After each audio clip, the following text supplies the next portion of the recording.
The year is 1991 and the Soviet bloc just collapsed, and out came new countries with eyes full of hope for democracy. Just like decades prior, the hope for new and strong democracies were high going into the 21st century. And how are they now, you ask?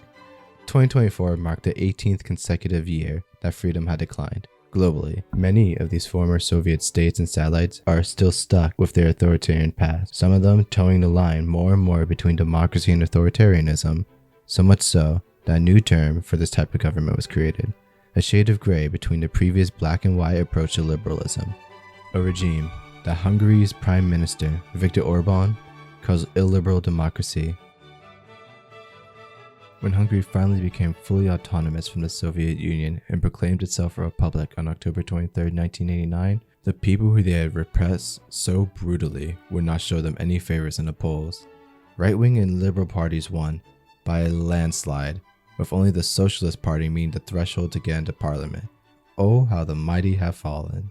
By the end of the elections, the Democratic Forum was invited to lead the coalition government between them and the Liberals for 4 years, and was headed by Joseph Antol, establishing the foundations of parliamentary procedures in Hungarian democracy and amending the preamble of the constitution to redefine the Republic of Hungary as an independent, democratic state based on the rule of law.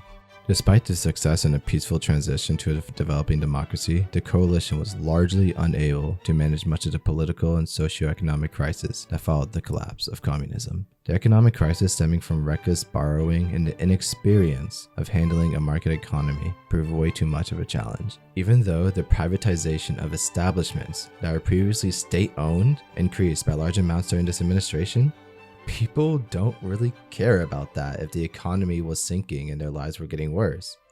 As a result, the MDF received much of the blame for this, and that showed in the next election. The Socialist Party, back from the dead, won a plurality of votes and gained a majority in parliament, winning by a blowout. For the next 16 years, this trend of declining economic performance would be matched with a ping-pong between conservatives and socialists until the 2010 elections, where after a recession and some scandals, the political left fell apart, and left in their wake were Fidesz, with a 2/3 majority in parliament. Democracy is a fickle thing. It's a form of government that upholds checks and balances with vertical accountability, in theory anyway, but it is not uncommon for a democracy to become more authoritarian and less liberal. Here are some tips to do so. Craft a narrative to hide your true intentions while neutralizing any potential watchdogs and securing control over state resources and institutions, and rewriting the rules to make it harder for you to be kicked out. If you are able and willing to complete these 4 tasks, well, congratulations. You're on your way of creating an illiberal state. Orbán carried out these steps from both within his party and the country as a whole.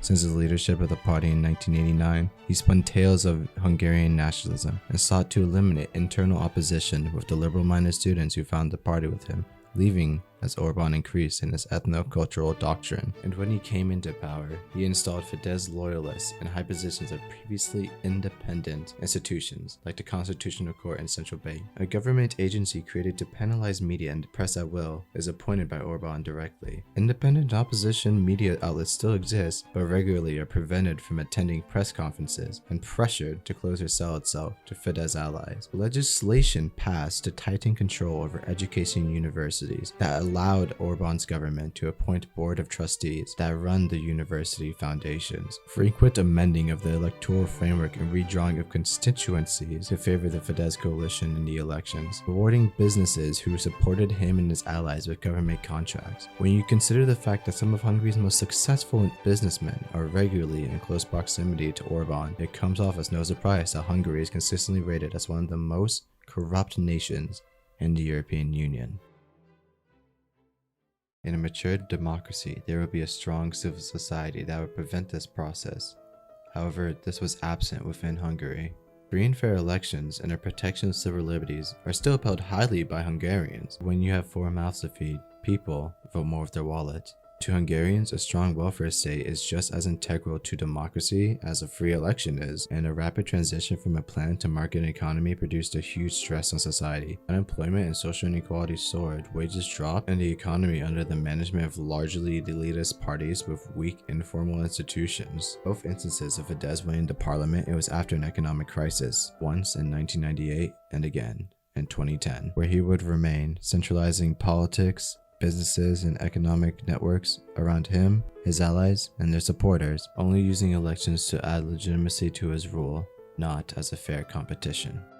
Orbán's rise to power, similar to other strongmen, I think can be attributed to their populist and nationalist rhetoric in a society that was so bereft of the prosperity that was promised to them, that their subsequent consolidation of power revealed the true fragility of not just Hungarian democracy, but of all democracies, present and future. It is one of many cautionary tales to not believe the majoritarian rhetoric of populist con men who tell fictitious narratives and who blatantly undermine the very democratic values that they state to uphold for the quote-unquote true citizens, who don't care about the integrity of the democracy nor the effects that their policies will have, so long as they are able to remain in power and profit.